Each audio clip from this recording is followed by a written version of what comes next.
Travis. Yeah. All right. I want to Welcome. action so bad. Welcome to show number 8. Number Ocho 8. en español. The Ocho. Jerry.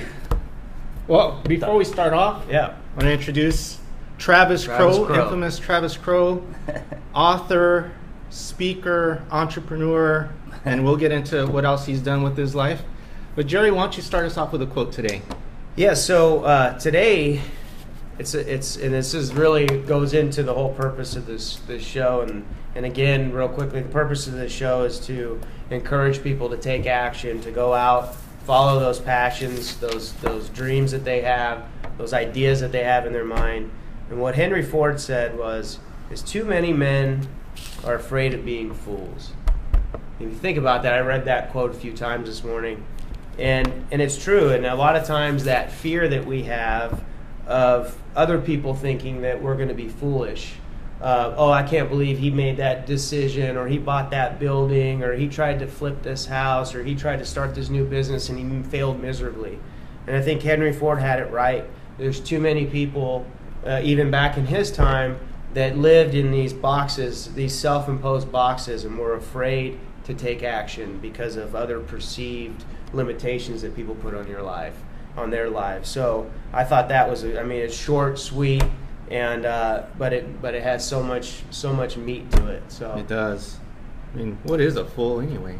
yeah, you're gonna failure is part of the entrepreneurial process, and it's just part of the requirements and what people would think is being a fool. People that really understand what it means to go out and put effort out and take risks realize that it's not really being foolish. It's more of an education and lessons in life and lessons on your entrepreneurial journey. So Absolutely. It's like Jocko says, I don't know if you've ever heard that guy, the Navy SEAL. No, Oh, yeah. Something goes wrong, good. yeah, something You goes wrong. get that deal, good. Yeah. Because you're going to learn something from it. Absolutely. Yeah, absolutely. Yeah. Yeah. So, do you have something to add? A quote this week that you? I do. read? It's one of my favorites. It says, pros focus on relationships, amateurs focus on sales. So that's how I try to build my business. Love that one. Yeah. So pros focus on relationships, amateurs focus on sales. Okay. That means you're trying to build something long term with people in a partnership with your clients, whatever you do. Absolutely. Whatever you do, you want them coming back. Buy your coffee, use you to sell a house, Yeah. whatever. Helping out, creating value for them. Yes. And at the end of the day, the commission or however you're going to be paid is absolutely the furthest thing that The you're really least part of it. The least important Yeah. part. The most important part is nurturing that relationship and keeping it. You know the funny thing I've learned in this business is that if you are someone that goes out specifically for a commission, yeah, you don't. people can smell it on Oh you. yeah. They really can. They truly can. They can sense it in you, and they can see that you're not being genuine. I mean, we were talking about that Right. earlier. And if you are genuine and you really try and your goal is to help people, Right. create value in the economy. Your job is to help people if you're a real estate. Absolutely. Yeah. And if you do that, the money and all of that is going to take care of itself. Right. Absolutely. And then to twist on that, again, this show, we want to encourage entrepreneurs, whether you're in sales or you think this show is not for me because I'm not in sales, I'm not a salesperson, not an entrepreneur. But relationships versus sales, it's kind of the same thing. I say, well, I can't do that. I can't open up my business or get into sales. But hey, you're doing it right now. If you're in a relationship, you're single, you're trying to find somebody to build that relationship. That's all sales too. That you quote guys- works for anything. Right. The guy that changes the oil in your car, if you had a good relationship with that, who do you think's going on the front of the line? We'll get you taken care of. Right. Everybody knows somebody like that. The lady at Circle K that gets you the coffee and goes, "You're good today, hon." Yeah. That's because you have a relationship. It's not because she's trying to make a sale. She has a relationship with me. Now that's where I go buy coffee on the way to work. you Right. know? Yeah. I mean, things like that. Just that little something though, she got me. That's a relationship. Yep. Yeah. And you'll find that the people who are naturally like that, like Jerry says, you're not smelling the commission, but you're building those relationships. And like Zig Ziglar says, you find enough people to help, and they're going to help you back in return. But those types of people, if you look at them, they're the ones who are the most successful. Absolutely. Because naturally they try to help people, and then the money takes care of itself. And you attract the right type of people as your Absolutely. clients. Yeah. The people that That's are the big gonna thing. Some of value them you don't want. Some people don't see the same 100%. thing you do. Yeah. There's some people out there that value others that will cut corners and do unethical things. Mhm. And that has always been the situation. That'll always be the situation. I believe that that's the minority of people. I I do believe too. the vast majority of people are good in this world and want to deal with fair and ethical people. So, great quote, Travis. That got us Definitely deep into two, that. But, two great quotes. yeah. Awesome. Well, let's get into the interview, shall we? Absolutely. So, Jerry, go ahead and introduce Travis formally, and then let's get started. Yeah. So, one of the first real estate deals I had when I moved back, actually probably the first, was with Travis, and Travis works with Keller Williams Realty here in Yuma, and he's a hustler, somebody that I enjoyed working with, and actually he put a helping hand out to me and helped me through parts of the transaction when I was figuring out what was next and how to get things done. So he's always been a professional, great person. He's on Facebook like crazy. He's creating value. He's writing books. He's a Yuma guy. He loves his community, and I think he's our number one fan of the Y.E.S show. I'm pretty sure. Yep. And we might need to get him a shirt or something like that, or a hat made. But so Travis, just tell us a little bit about where you grew up, where you were born. Did you leave Yuma? Where were you at? Did you when you came back? Just kind of give us that background. Whole family's from Yuma. I'm actually the only one of a long line not born here. Oh, My wow. dad was a highway patrolman stationed in Quartzsite, and Blythe, California was closer than Yuma. Oh, wow. So I'm actually a Blythe boy. Well, I lived there Californian. 3 days, and then back in Arizona, and then a short time later we were back in Yuma. So I was here my whole life. Right out of high school, all my friends went to college, doing stuff like that, and I went to Las Vegas. Mhm. Lived with some buddies, rodeoed a little bit, had a Cool. good job there.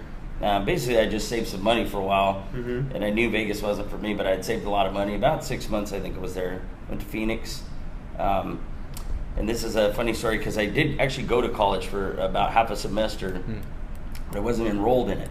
I had saved all that money, and my buddy was at CAC, and so I went there and just shot pool, played basketball, out. kind of hung out. Yeah. Well, and years later, one of my friends, very good friends in Prescott, he was telling a story and he hit me, and he goes, "You remember when we were at CAC this?"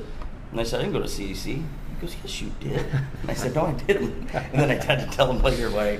I said, "I actually was just hanging out there." He's like, "I swore you went to school with me." That's why I never had any homework. Right? Yeah, I never did anything. I got straight A's. Travis is good, but so did move. Then I moved Phoenix. Went back and forth to Prescott a few times. I ended up getting into my first job I loved was selling trailers. Okay. Big Tex trailers. I worked for Big Tex in Phoenix. That took me to Las Vegas again. Mhm. As an adult, and I wasn't much of a partier or gambler, so that was fun. I had money there. But that taught me what I did. It ended up leading to a job with Caterpillar, and then leading to a job with John Deere in Phoenix. So I went back to Phoenix. So when I had my boy, we wanted to bring him back to, Arizona where the family's at. How old were you at that time? I think, let's see, I'm 42 and he's 9, so Okay.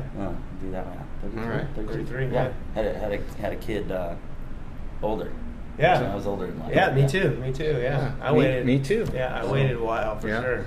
So let's go back. Growing up in Yuma, how was your upbringing? Your parents, they were strict on you. What was your childhood like?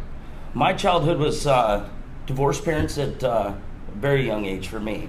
Never heard my parents say one bad word about each other. I mean, that was very good. And then so I lived with my mom, and then I ended up moving in with my dad because I was not a very good kid. I was a very rotten Dennis the Menace. I mean, if you had somebody that you knew was that, slingshot, bow and arrow, that was me. Everything, literally. Yeah. Burning haystacks down, drove a tractor to Circle K 7 miles at 7 years old. Yeah. Yeah, my mom, poor mom. But so I was kind of a problem child. About 6th grade, I moved in with my dad. It was my choice. My dad was a policeman. Okay. Very tough, but very, very good guy, loving guy, but and did everything. And now you grow up and you know what they did for you. Oh, yeah. Sacrifices, that you don't absolutely. know.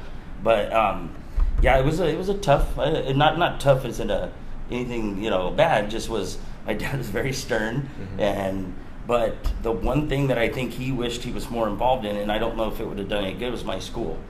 I'm not even a high school graduate. I got a GED that I took in one day when you still could. I got it in 4 hours. Nice. I just had the lady, can I keep taking them? And she says, yeah, you can keep taking them if you want.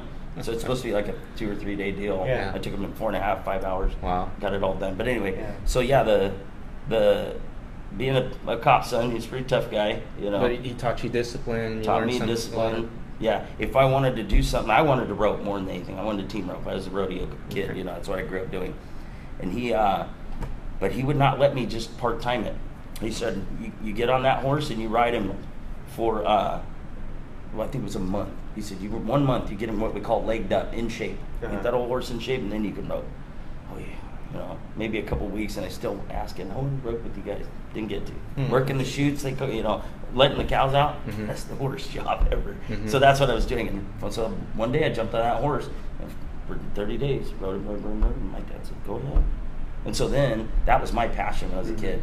There's not a lot with the rope I can't do right now, you know. So you're pretty good at that, and obviously, is that what you wanted to do, be professional? Yeah, absolutely was. In high school, that's all I did. And now looking back, my dad didn't let me play a lot of any other sports really, and I don't want to make that look bad, but now I know money.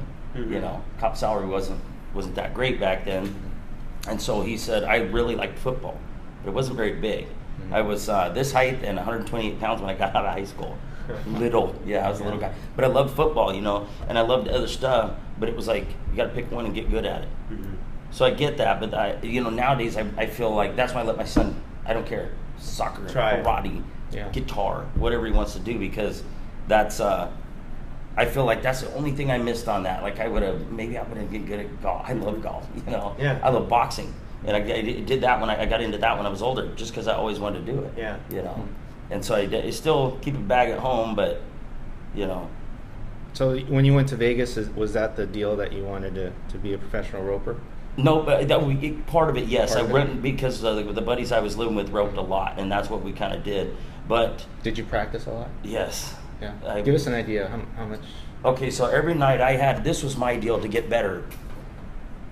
It was, and it kind of makes me like thinking about it. You know, I had bloody hands, but my deal was this: this is after school, rope, do my homework, you know, feed all the animals. I had we had a street light out there, and so I had to rope 100 in a row, or I couldn't go inside. Wow! Oh wow! So you hit like imagine 80, miss 91, you know? Right. Oh my gosh! Wow. And but you have that mentality that, oh, it's okay, I'll do it again. Nah, start over. Dad's yelling at me. Come on, you know, one more. I really didn't have one more. I had 20 more. But what that did, not knowing, I just loved it, you know. But that was my training deal. I did that for myself. But what it taught me is that you more, do more. Because I saw the kids. When I say kids, you know, the other teenagers. That of course you want to beat them. Now there's adults all over that can beat you, and you know, at that level I was at then. But you want to beat those other kids, you know, those teenagers, your buddies. You want to beat the crap out of them when you go. So I watched what they did. They were going to the movies. I'm at home getting bloody fingers. Wow. You know, I remember my very first brand new rope. This is how much I did it. And if you know anything about roping, there's a Honda. It's the burner on the end of the rope. Anyway, it's rawhide and very tough to wear out. Takes you probably. It could take you a month or two to wear that piece out. So I got my first brand new one ever, not a hand-me-down. And we had a big roping coming up. I think it might have been a hospice roping or something. But I boom. I was rowing for 2 weeks, and I broke my thing the day before. Wow. I used it it never even touched a steer. But that's how much I was practicing, you know. So it did teach me that, and it's getting my kid, you know. I think people today are a little bit lax on their kids. They're like, oh, it's okay, he's just having fun. I'm not the trophy guy. I'm not that guy. I'm not that trophy for everyone. Nobody got a buckle unless you won. Unless you earned. And you cried on the way home when you lost one because you wanted it and crap, you know. And then you had a choice. I'm going to go home and work harder. Or I'm going to quit. Yeah. Well, my dad taught me. He said, if they beat you, you know how hard you work. He said, if they beat you, imagine how hard they work. So it never made me. I went, good job. Yes. That's what he said. You go shake that guy's hand. Absolutely. And so that's why I love sports analogies too. I mean, that's whether it's roping, whether it's football, baseball, boxing, whatever. it's the same as it is in business. I mean, Yeah. the harder you work, it's not working hard will. The luckier you get. The luckier you get, and you'll outperform no matter how talented someone else is. Mhm. But hard work will always beat mediocre talent. Yeah, Oh, for sure. People Yeah. get lucky once in a while with the talent like that, but I mean, it's my music. I'm not the greatest singer in the world. I know it. You know, I didn't take up guitar until I was 32. Wow. I drove by a Guitar Center every day in Las Vegas. See, that's funny. Someday. That's funny. The assumptions that you make about people, because I assume that you grew up playing the guitar. My and dad things like that. So played that's funny. guitar and sang, 32. and I never touched it. Wow, Yeah. that's awesome. So what's funny is the analogy. One of the things that I hear. So I do the obstacle course racing, Right. and part of it is a bucket carry. And so you get a 5-gallon bucket, you fill it up with rocks, and you carry it. Last one I did was a quarter mile. It was up a hill, down a hill. It was gnarly. And I go on these forums to try and learn. You know, my goal is I want to learn. Okay, what's the way to train? You know, what can I do? Technique. What should I be eating? All these things. And there's these forums. You know, how do you train for the bucket carry? What kind of exercises? You know, and you get the Right. top notch guys. You get a bucket And start you walking. fill it up and you walk with it. That's how you train for the Yeah, bucket it's carry. pretty simple. It's not sexy. Right. It's not sexy. You know, how do you train for a roping? Well, you know, Grab you the get out rope there with your and rope and and rope that. but it's not sexy. Yeah. But that work that you put in when no one's watching, no Right. one's paying attention, and it's not fun, pays off when it comes time to perform. You call that Yeah. person the low information agent, or the Mhm. low information roper, or the Yeah. low information lender. What that means is, I want the secret. I want the tip. Mhm. You don't want a tip. You want to You want the shortcut? work. Yeah, no Yeah. shortcut. Yeah. Because then you'll learn it. Yeah. And then you'll have it, and then you can apply it to anything you want. Yeah, You know. absolutely. So it's funny. I mean, that's I mean the quick fix is the low there's- information person. Yeah, that's what I call them. there's- You know. There's no shortcuts for sure, and definitely not a shortcut on this interview because I know that we could talk to Travis Sorry. for 3 Yeah. hours. No, Absolutely. so we got to get. We're Let's do barely it. on one here. And, so how'd you get back to Yuma? How did you get back here? Connie and I got married. My wife Connie Sims and I hooked up.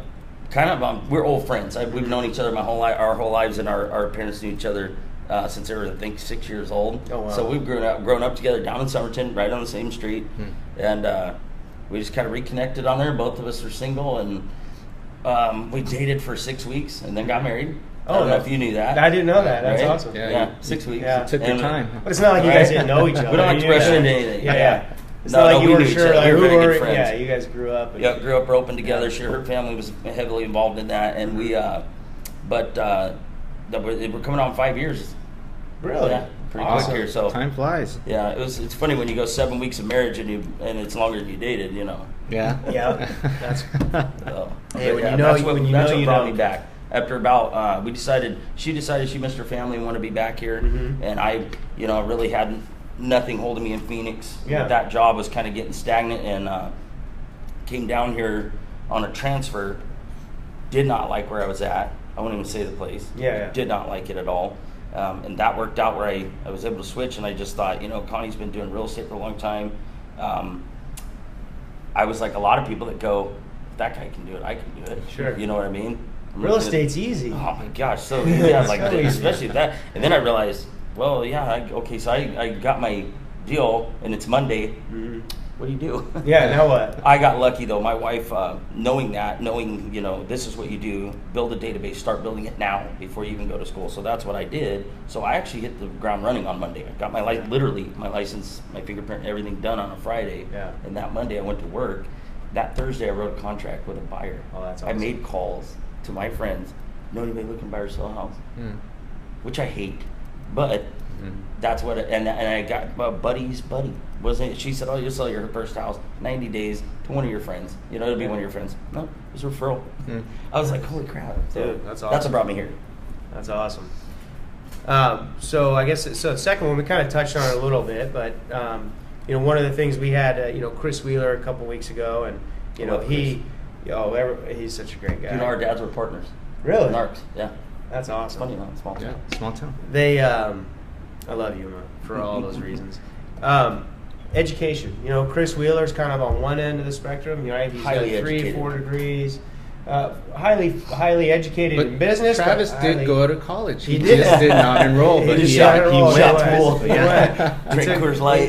Yeah, he clept out of all the boring stuff. So there's different forms of education, Right. And I always tell people, the higher education is it's important, but it's not the end all be all. It does not mean that you are or are not going to be a success if you do or do not have a degree. And so you have plenty of education, but it's a little bit more of practical. Do you want to kind of talk about that? Sure. You had mentioned that the first job that you had that you really loved was at selling trailers. Mm-hmm. So that spoke to kind of your... It did, and you know what it came down to? It was something I knew because I pulled trailers my whole life as a horse guy. And so I knew what I was talking about, which is funny because now in my real estate, that's how I run it. Instead of a sales, business card Billy, I'm looking for the next deal. It's a relationship deal. If they go to this trailer place back then and said, this guy's going, oh yeah, we can get you this for this, and me, I'm telling him how to pull it. Say, well, when you have an SUV, they tend to do this in the back end a little bit. You need to get a swivel, and they go, oh, this guy knows what he's talking about. Trust, authority. That's what I call it. Yeah. You're the authority on it because you've done it. So anyway, that's why I loved it. I knew exactly what I was talking about. So that helped me to go, okay, you need to know what you're talking about, no matter what job you do, which is, the real estate deal. That's why. So you need to have a command of the subject, huh? Absolutely, or you're nothing, and then any personal experience you have in that is even better, in my opinion. But okay, go back to that other part though. What were you saying? Well, so as far about as the your education, yeah. So my education comes from reading books. I was the weirdest kid. I loved, my granny bought me the encyclopedias. Every couple of years, grandmas used to do that. I'm a 70s kid, so that's what grandmas did. And I read them. I had a set. Yeah, I read them all the time. My mom, I think, still has like 3 or 4 of them. But that's all I read. And as I got older, I don't read much fiction. We were talking about that. It's just not my thing. I want truth. I'm kind of a truth seeker. I think we were talking about the Celestine Prophecy and Golf in the Kingdom are like maybe the 2 fiction books that I can even remember reading. Very good books. But most of mine is, stand like Lincoln, speak like Churchill. I want to know stuff. I want to know. I've read almost every Bible. It sounds funny, from Buddhism to Christianity, Mormon. I've read almost all of them, and pretty much the whole thing. Now I don't go to church. I am not a religious person. I'm a spiritual person. But it's just I want to know what I'm talking about. You know what I mean? When somebody's, if I have an argument, how can I argue about something I don't even know, or disagree, or have a debate if you don't know anything about it? But that's where my education is coming, because I would be growing up. I go, this. I state a fact that somebody would ask a question. I go, I think it's this, and they, Connie goes, how in the heck do you know that? I go, I don't know. And we finally figured out it's the encyclopedia. Wow. You could probably go and I'm within 100 pounds of what a male lion weighs. Who does that? The reality, I think it's 800 pounds, by the way. We were Really? talking. I'll look that up. We were talking about earlier is, when I went back to school, I learned really early on that 90% of the education that occurred when I went back to school was all self-taught. Right. Here's the book. Oh yeah. Read I know it. geniuses that don't. You have to figure it out. A degree is great. Yeah. It's a piece of paper and it's great, but the education comes from you sitting behind, Doing the work, reading the subject matter, memorizing it if that's what it has to be, but getting in command. And it's funny. So I grew up on Somerton Avenue, in between the mini mart, not Morgan's Corner, but one a little further down, right?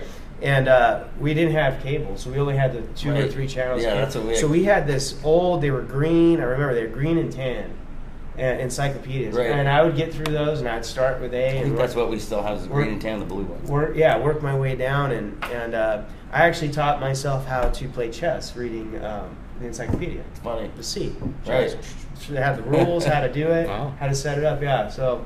That's funny. We have a lot more in common. Yeah, than I knew. that's funny. That's cool. I know more useless crap, and that's what this from is the encyclopedia. That's what I say. Tell you what, I think less channels and more encyclopedias we'd be better off. Yeah, absolutely. It's so hard nowadays with these kids. I'm getting my kid into writing letters. With these kids. He's writing letters now. But actually, now, like my son, he's 6 years old, and he works that iPad and everything like no other, and everybody's doing their homework now on the iPads and things. So I think people, I still think that reading is still there, and people are still being educated, which is the technology. Sure. Through a different through different medium. different vehicle. Now, we know that you know a lot of information, and now we know why, because of the encyclopedias. So you've done a lot of things in a very short period of time. Right. What do you think the biggest obstacle you've overcome in your life is? In my life, Have you ever failed and said, "Man, I'm just going to throw in the towel," or "I'm going to keep going," or what is it that? Tons of times. I mean, just a lot of things. It's from writing a monthly newsletter. Mine's personal. It's personal newsletters. All kinds of stuff, man. Failed relationships. That you just things like that. But in business wise, yeah. I mean, you get knocked down constantly. You try and do things that doesn't work. Read this. I stay up normally until about midnight or 1 o'clock in the morning reading. Okay. On my phone, that kind of stuff. I hope that's answering your question. But is there one situation where you? I mean, right now you're doing well. I mean, you wrote a book. How about let's talk about real estate a little bit. You've been doing real estate for how long now? 2 years. Just over 2 years. Was there ever a point in your real estate career, you've been doing it 2 years now, that's a good amount of time, where you said, "Man, this isn't working, I'm going to throw in the towel," but then you just kept going? No, but I will tell you one thing I did do. I learned a tough lesson, and this is I'm not alone in it. Every real estate agent's done this that's working for themselves and maybe doesn't have any other job. I had 2 deals fall out in 1 month. That was my only income for that month. And that was tough. But you know what it taught you is you need to save some money, because I am not the best money saver. I wasn't. And now I am. But that one little thing was like, you know what, this is on me to do that. This is on me to make sure. But it didn't make me give up. And it's funny, but I think I don't want to say that. Just disappointed in myself, you know what I mean? And it made me go nose down, crazy to work. Because I went, I'm never doing that again. That's ridiculous. What happens with agents, they get a little bit of freedom. You get a little bit of freedom out there and go, I'm going to work for myself. I'm going to do this. If you don't treat that sucker like a job, that's exactly what's going to happen to you. So if any agents listen to this, that's what my advice is. Treat it like a dang job and do it just full on every day. Wake up with that, and if you got to love it though, because I love doing it. My satisfaction is getting good texts, and like I got one last night, from a client. She's sold her house, she's happy, But that's cool to get that back. That's why you do it. You get those things back. But one of the things, I mean, similar story to that is, my wife and I, what we do is when I went back to school, we cut our bills tremendously. So started working again, making a little bit of money. Things start creeping. You start spending a little bit more money. So we sat down a little more recently, and I said, okay, we need to sit down and figure out, what does it cost to run this family? What is the break even bar minimum that I need to bring in every month just to break even? And we've got that number, we know that number, and if we make any big expensive purchases or anything like that, we have to save for it. We have to plan for it.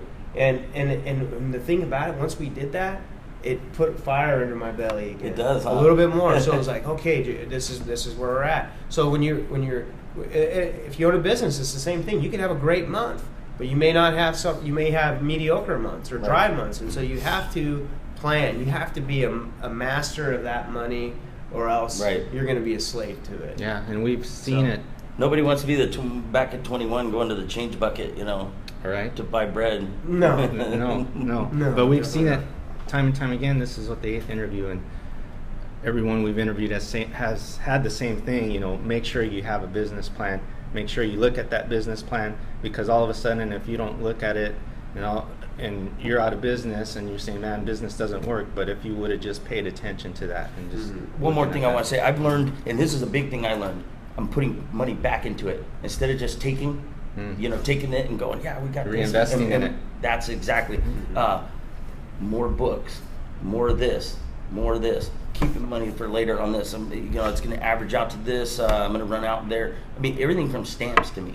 That's what I'm thinking about now, which I wasn't before. I'll buy stamps when I'm ready to mail that newsletter. Well, you better make sure you have it. Yeah. You know, you need to get that. That is my main deal. Focus is my newsletter. It is the number one thing any business can do. Any business. I don't care which one it is. I don't care if you're a landscaper. But it can't be about nobody. I see the generic newsletters come out. You know, everybody's guilty of it. Mass-produced ones. Yeah, but I mean, it's how to winterize your pipes. People don't give a crap about that. They're not reading it. Your newsletter goes like this. How to winterize your pipes in Yuma, Arizona. Well, yeah, I mean, that's literally what I got. And I said that same thing. I was like, really? You know, Yeah, I was like, this was written in South Dakota or something. We'll be wrapping that up. Yeah. But I mean, so mine are personal stories. I'm telling what's happening with my mom, you know, with breast cancer. I'm telling about my barber and why I think she's one of the greatest business people in the world. She doesn't own it, but she's got people lined up. And I went, as a business guy, I went, why am I the fifth guy here? There's 3 more barbers and there's nobody. Everybody's like, oh, I'm waiting for why? Person. Wow. I had 2 bad experiences in there. Still went back because it's right by my house. And I'm like, you know what? I'll wait for her to thank you, because I'm like, I got to see what this is. You know what this lady does? It's this number. She cares. She cares. Every little detail. It takes her about 5 minutes. These are nuggets. These are nuggets, folks. 5 minutes longer to and I have that story. I wrote it. I'll send it to you guys. But it takes her about 5 minutes longer. She probably loses a customer or so a day to everybody else, and she gets tipped like a mother. I mean, I do it. I tip her the whole $20. Only cost me $11, but I'm like, and she goes, "Thank you so much." No BSing, no talking. She doesn't talk to the other lady. You know, the other lady's like this, and she doesn't turn, and she's, you know, So I mean, that to me was that's how you should run your business, because I care about it. I saw that. You know, that's gold to me. You know what she taught me that day, just sitting in the freaking barbershop. You know, that's awesome, and that goes to just being, being aware. You know, Travis, you have to be. Yeah, you're sitting there, and you're. I mean, how many people would take the time? To ask that. Why is 5 people waiting? Would take the time to sit there and say, right, what's the difference here? Why is that Circle K filled up more than that place, Chevron? There's business lessons in the world all around us. Life lessons all around. You just have to pay attention and be aware. Thanks for it. That's something that. What it comes down to is she cares. I figured that out. That's it. She cares about me. She takes it. She cares about me. That head of hair. It's funny, but anyway. Yeah. So you spoke a lot about caring. You know, relationships, working hard, all of that. All those are secrets to having a successful business. Right. And as we wrap up, man, we can talk to Travis for a long time. We'll have to get Travis back in here again. Yeah, we definitely will. As we wrap up, you've kind of answered our questions without even us asking them, because we got what you're passionate about. You think alike, though. That's why I like watching your show. Yeah, it's awesome. It just flowed really nice. So before we wrap up, Jerry, do you want to ask one more question? I know we have the last question. Yeah, we just before we ask the last question, I want to thank you for taking the time to coming out and supporting the show. And I love the show. And everybody should watch it. And then also, so being a staple to the community. I mean, I know you love the community. Right. And we didn't even talk about your music career, but we'll have to get you back on it. I had somebody ask me, "Oh, you're going to interview Travis? Have him sing a song for us." Tawny Miller. No, it wasn't. Was it Tawny? Because she got on me last night that you better bring your guitar, and I'm like, I'm not bringing the guitar. Right, so we'll talk about your show too. Your music on another episode. Sure. But again, thank you. Yeah, thank you for having me. Yeah, for being on. And I just want to add on to that too. Yeah, thank you very much for coming in. And ultimately, guys and ladies, this community is a reflection of the people in it. And doing the things and being passionate and caring about people, it makes a difference out there. It makes a huge difference in the community. And it helps us grow this community in a prosperous place that we can all raise our families and be happy, even when it's 125 degrees outside. So the last question is just, there's people out there, there's young entrepreneurs, those are the folks we're really going after, but any entrepreneur. What's the one piece of advice that you could give to the aspiring entrepreneurs in the audience? Know your craft. Like we mentioned that earlier. Mm-hmm. That's the biggest thing. If you don't know what you're talking about, somebody's going to see right through you. You mentioned that. They know when you're after this certain thing, but know what you're talking about as best you can. Mm-hmm. You know, study the, like we were talking about, people. Don't just look in a book. look outside, do that. But learn how to be a marketer. Mm-hmm. That's the biggest thing I can tell any business. Mm-hmm. I don't care if you're a chiropractor. You should be a marketing. Oh, yeah. And not sending out a flyer. But that's it. Learn how to be a writer, a content writer. Content is the king. Yeah. Gary Vaynerchuk puts out content. You guys put out content. I don't know if you write when you're sitting here, whatever you do, but it's content what we're doing. Absolutely. This can be transcribed. People say they can't write, record a video and pay somebody $12 an hour to transcribe it. Absolutely. There's your newsletter. Because a lot of people can talk on camera. Absolutely. Yeah. Obviously, I can. Yeah, He's Travis is struggling a little bit here, Yeah. but you know we've coached him Totally pretty not well. camera Yeah. shy. Yeah. Right? Yeah. So- No, but I mean that is good stuff. Become a content writer. Mhm. That's the biggest thing I can tell you. Yeah. Write content, and everybody's got it in them. And if you don't know how, you can call me and I'll help you. And one other thing. So I know you're listening to that. I can't write or I can't do this. Travis, tell us how good of a writer you were when you started. Oh, it's terrible. My first songs Would you say you sucked? absolutely sucked. Okay. So you hear that? You got it was completely bad. You have to start. You might suck in the beginning, but if you really want to get good at something, Do it. You just keep grinding. You don't have to be grinding. great Yeah. to start, but you do have to start to be great. Absolutely. Yep. My theory on that part is if we're telling a story, you and I telling a story at the bar or over here at the restaurant. Oh man, this one time, you can write because that's all you just That's it. did. So you hit record and you can BS us about something like this. There's content. Yep. You can put this in a newsletter. Yeah. You guys should have a newsletter. Yeah, we will take that You advice. should have a Travis, yes newsletter and mail it. Newsletter. And then before I forget, tell us about your book really So quick. the book was a collaboration with some other great agents, and it's basically based on the principles of Warren Buffett, the investment principles of Warren Buffett, taking that and using it for selling homes. So the value-driven approach, that's why it's called that. So what it is making you more money on your house, and there's a certain way to do it, and that's why this came about. But what the book's got a lot in is protecting yourself against greedy real estate agents. And they are out there, the unethical stuff. This gives it all away, and that's what I got. I got mad a couple times and said, you know, what is it? How does this happen? How can I tell that person without acting like I'm telling on them? You know, because that's not what I want to do. But so I thought, you know what? And how much is the book? It's free. Okay. I'll I know you send- have a website. You want to show it? Yeah, I do this because it's easier. It's charitybook4free.com. That's charitybook4free.com. And what it is I ask you to give $5. Hopefully it's a local charity, but if you got a national one that means something to you, I'm okay with that. But I'll send you that book for free if you just promise to give $5 to charity. And then here's the other thing though, don't be stingy with it. If somebody says, yeah, you know, one of your friends, you have a copy of my book, and they say, how we're thinking about selling our house, give it to them. At least just to protect them of what to look for if they don't know the agents. But I ask everybody, this is kind of cool. This is just for me. Sign your name in it. And then ask them to sign their name in it. And the reason why is because they get to, I want to see where it goes around town. So. Cool. That's awesome. Great. Well, again, thank you very much for joining us. We're still good. We're still good? Still going? good. All We're right. still going. Thank you very much for joining us, and we'll see you again next week with another show. Keep up the comments, and we will see you Please next like Friday. and share the page. Yes, Yuma please. Entrepreneur Show. Like and share. Thank you guys. Thank you. you.